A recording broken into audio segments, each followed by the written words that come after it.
अस्सलाम वालेकुम। Live from France Paris फिर से इस वक्त आपकी खिदमत में हाजिर हूँ। पिछली वीडियो में मैंने कुछ चीज़ें स्किप कर दी थी जो कि मेरे से कमेंट्स में काफ़ी पूछी गई हैं। तो मैंने ये सोचा कि मैंने कहा यार एक बार फिर से अपनी पोस्ट खोलूँ, रिकॉल करूँ सारी चीज़ें, क्योंकि मैंने पाकिस्तानी स्टूडेंट्स इन फ्रांस की ग्रुप में भी एक पोस्ट की है जो कि आप देख सकते हैं। मैं उसका लिंक भी डाल दूँगा नीचे। तो काफ़ी डिटेल्ड पोस्ट है वो भी आपको गाइड कर देगी। अगर मेरे से फिर से कोई चीज़ स्किप हो जाती है तो माज़रत, पर उम्मीद है इस बार नहीं होगी क्योंकि मैंने सारा वो पोस्ट अपने साथ कॉपी करके सामने खोला हुआ है। तो हुआ कैसे कि मैंने मास्टर्स पोर्टल खोला। मास्टर्स पोर्टल के थ्रू मैंने अप्लाई किया, यूनिवर्सिटी मतलब सर्च की यूनिवर्सिटी, फिर मुझे जो ठीक लगी अपनी फील्ड के अकॉर्डिंग मैंने उसमें अप्लाई किया।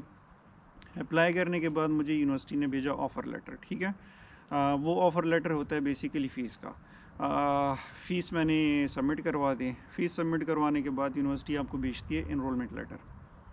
तो इनरोलमेंट लेटर जब आपको मिल जाता है तो वो ऐसा है कि वो एक उस पर आप अपना सारा वीज़ा का प्रोसीजर, अपने सारे चीज़ें आप उसी पे करते हो।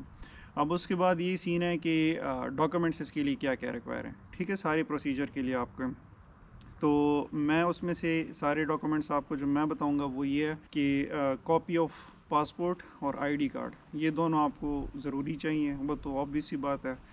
मोटिवेशन लेटर चाहिए होता है आपको, एडमिशन लेटर चाहिए होता है आपको, एकोमोडेशन की जो डिटेल्स होती हैं वो चाहिए होती हैं बेसिकली आपको। प्रीवियस जितनी भी आपके एफएससी हो गया, मैट्रिक हो गया, बैचलर्स की डिग्री हो गई, ये सारे इन सारों की आपकी डिग्रीज़ जो डॉक्यूमेंट्स हैं वो आपको लाजमी चाहिए होंगे। जो भी आपके इसी तरीके से पुलिस करेक्टर सर्टिफिकेट हो गया, और या फिर उसके बाद आपका जो दूसरा सर्टिफिकेट होता है, एक पुलिस करेक्टर होता है इंग्लिश प्रोफिशिएंसी सर्टिफिकेट, क्योंकि आपको यहाँ पर जो है उसके बगैर एडमिशन मिल जाता है आर्ट्स के बगैर। तो इंग्लिश प्रोफिशिएंसी सर्टिफिकेट ये भी आपको चाहिए होगा। ये बेसिक डॉक्यूमेंट्स हैं जो कि आपको लाजमी चाहिए। अब जब आपको इनरोलमेंट लेटर आ जाता है, इनरोलमेंट लेटर के बाद आपने ये करना होता है कि आपने कैंपस ईट्यूड्स इन फ्रांस, EEF के नाम से है, कैंपस इन फ्रांस भी से कैंपस फ्रांस भी से बोलते हैं। तो ईट्यूड्स इन फ्रांस की आपने वेबसाइट खोलनी है। उस वेबसाइट पे आपने जाके जो है फिर उसके बाद अपनी अपनी प्रोफाइल बनानी है, और प्रोफाइल बनाने के बाद आपने उसमें अपना इनरोलमेंट लेटर अपलोड करना होता है PDF फॉर्म में, और फिर वो एक दिन लेता है अप्रूव होने में। वो जब अप्रूव होता है तो वो आपको एक फ़ी चालान देते हैं जो कि 25,000 PK आ रहा है।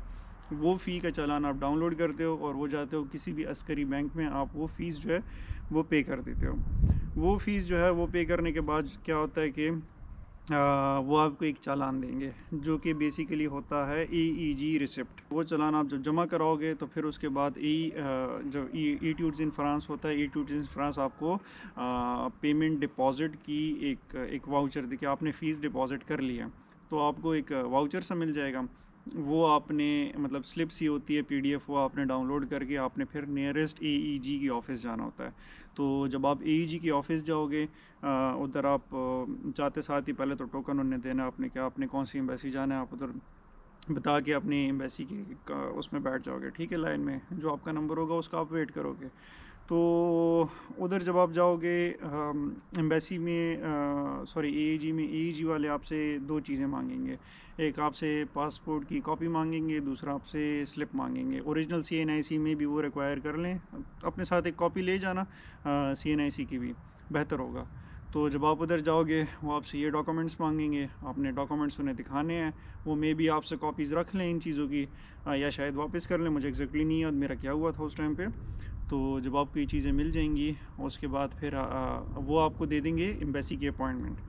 तो एम्बेसी की जब आपको अपॉइंटमेंट मिलेगी, अगर आपको लगता है कि वो अपॉइंटमेंट आपको काफ़ी लेट मिल गई है तो आप रिक्वेस्ट उन्हें कर सकते हो कि भाई मुझे अपॉइंटमेंट थोड़ी सी जल्दी दे दें। उसका एक पूरा प्रोसीजर अलग तरीके से मैंने किया था, क्योंकि मुझे जो अपॉइंटमेंट मिली थी वो थी काफ़ी लेट।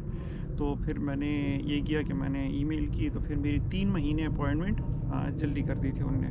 तो मेरा टाइम पे सब कुछ हो गया था अल्हम्दुलिल्लाह, और आज आपके सामने अल्हम्दुलिल्लाह इधर बैठा हूँ। तो मैं भी आपको यही गाइड कर रहा हूँ, और मैं सीधी बात है दिल से चाहता हूँ कि आप लोग भी सारे आएँ।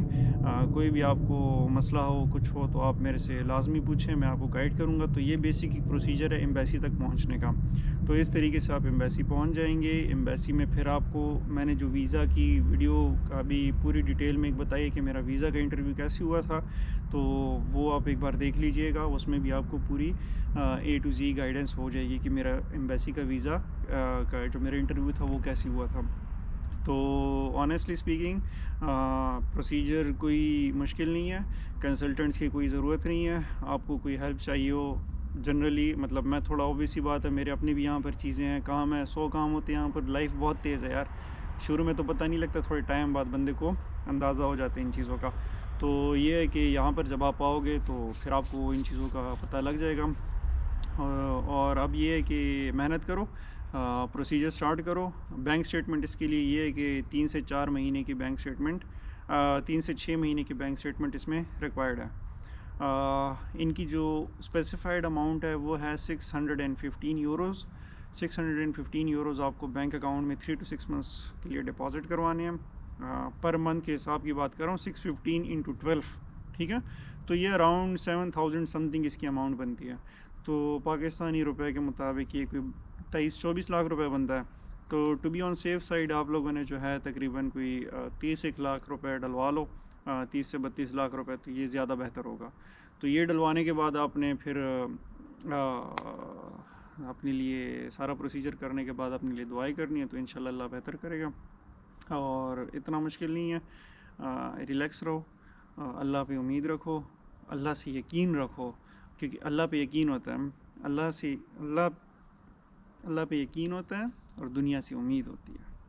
ये बात याद रखो लाजमी, क्योंकि जब जो भी आप करो तो अगर हो जाता है तो इसमें आपकी बेहतरी होगी, अगर नहीं होता तो उसमें भी आपकी बेहतरी होगी।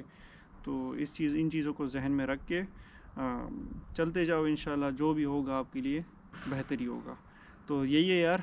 बाकी कुछ और हो तो आप रिक्वेस्ट कर लें, मैं इंस्टाग्राम पे मेरे से पूछ सकते हैं, मैसेज कर लीजिएगा, यूट्यूब पे भी कमेंट कर सकते हैं।